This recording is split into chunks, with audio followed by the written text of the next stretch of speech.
ની જય, સત્ય સનાતન ધર્મની જય.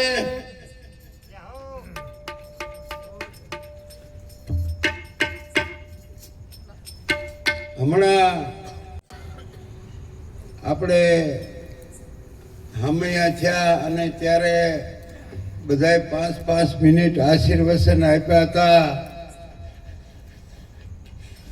પણ વરસાદ આવ્યા પહેલા થોડા ટાઈમ જોજો કોક છાંટા પડતા હોય એમ હતું. પણ હવે તો ખરેખર મુસળધાર પડે છે. પણ જેની સુરતા સજાગ હશે એ ગ્રહણ કરી લેશે. અને આમે આપણે જોવો વરસાદ ગમે એટલા ઇંચ પડ્યો હોય પણ પાણી ક્યાં ભરાય? જ્યાં જોબાણ હોય ત્યાં ઢોરા માથે તો હવારે પાછી એ ધૂળ ઉડતી હોય. પણ અહીંયા જે સંતો મહાપુરુષો અમૃત જેવી વાણી પોતાની રજૂ કરે છે. સરસ મજાનો રાજા ભોજે એક પ્રશ્ન એની કચેરીમાં પૂછ્યો તો. પંડિતો બધા બેઠા હતા. એ કે આ અમૃત અમૃત અમૃત બધા કે છે, તો આ અમૃત છે ક્યાં? બધા જ્ઞાનીને પૂછ્યું તો કોઈએ કીધું કે દરિયાના પાતાળમાં છે. તો કે દરિયાના પાતાળમાં હોય તો બીજા કઈ ખારો ન રહે. કોઈ કે નાગના મુખમાં છે. તો કે નાગના મુખમાં હોય તો કે એને ઝેર ન રહે. ઘણા પ્રશ્નો પછી રાજા ભોજને સંતોષ ન થયો. ત્યાં બધાય સાંભળ્યા છે. મહાન કવિ કાલિદાસ બેઠા હતા. એમના સામું તાકીને રાજા ભોજે વિનંતી કરી કે કવિ કાલિદાસ, તમારું આમાં મંતવ્ય શું છે? હું આ મારા હેતુ માટે નથી કહેતો, પણ આપણા આ રાજના માણસોને મને એમ થાય છે કે જો અમૃત હોય તો પાઈ દેવું છે. કે આ છે ક્યાં અમૃત? અને સમજશું તો પછી આપણે. પણ આ બધાયનો આવો હેતુ છે આમને અમૃત પાવાનો, હવનો અનુભવ રજૂ કરે છે. પણ આ કાંઈ પીવાનું પ્રવાહી તો છે નહીં. નકે તો આપણાને 6ઠી વખતે જ પાઈ દે તો અમર થઈ જાય. પણ છે તો આ શ્રવણથી રેડ્યો મારા રુજિએ ઠેરાણો, દેહડીમાં હુવા રણકાર.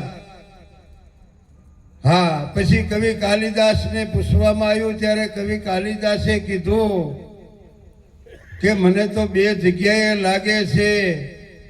તો કે ક્યાં? એક કે માતાના હૃદયમાં અને બીજું સંતોના મુખમાં. કે વાહ, સાચી વાત છે. માતાનું હૃદય માં કહેતા તમે જોજો, માં કહેતા મોઢું ખુલી જશે માં, અને બાપ કો એટલે બંધ થાય. આવું માતાનું હૃદયમાં છે. અને આમ તો આપણને અત્યારે ચોખ્ખું દેખાય છે કે સંતોના મુખમાં છે. એના મુખમાં કેવી રીતે છે?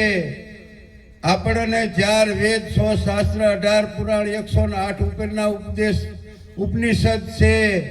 આ બધાયનો જે સાર છે, સાર કેવો સાર છે કે ખરેખર માટલું માટીમાંથી બન્યું છે. પણ ઘાટ ઘડ્યા પછી નામ થયું. આપણે ત્યાં ઘાટે ઉભા રહ્યા. એ કહે છે કે એ નથી, મૂળમાં માટી છે. કોઈ પણ ઘરેણું હોય તો એ હોનામાંથી બન્યું છે, પણ પછી નામ પડ્યું. એટલે આ પછી તો કોઈ હોનું ભૂલી જાય છે. હાર વીટી કે જે ચેન કહેતા હોય ત્યાં. એમ આપણે પણ અહીં ઊભા છીએ. જો આવા સંતો મહાપુરુષના શબ્દો માનવી અને એ જો આપણે ઉતારવી હૃદય સુધી, અને જેને નિષ્ઠા આવી જાય તો એ આ અમૃત જ છે અને અમર બની જાય.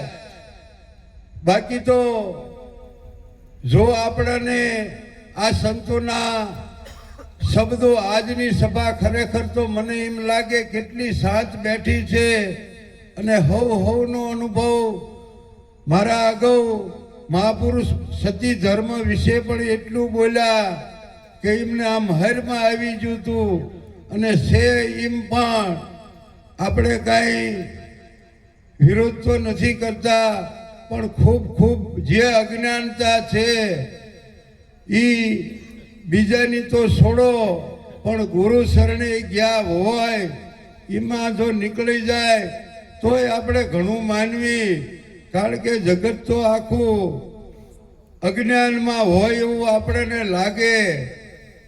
જ્ઞાની કેવી તો અભિમાન આવે એવી વાત નથી, પણ આમ તમે નજર કરો તો ભ્રાતિના ભરેલા નર ભવો ભય ભટકે સદગુરુ વિના તાળા કોણ ખોલે. આપણે બધા એમાંથી પસાર થયેલા છીએ એટલે આપણને ખબર છે. પણ આ નિષ્ઠા જે નક્કી કે હોનાથી તૂટ્યો નોખો નથી, માટલું માટીથી નોખું નથી, મૂળમાં માટી છે. આ એમનો છેલ્લો ઈશારો છે. ગોળથી ગળપણ અલગ નથી, ગોળમાં જ રેલું છે ગળપણ. એમ આ ઘાટમાં જ અઘાટ રેલો છે. પણ આ નિષ્ઠા આવી જાય, આવા ક્યારે આવે?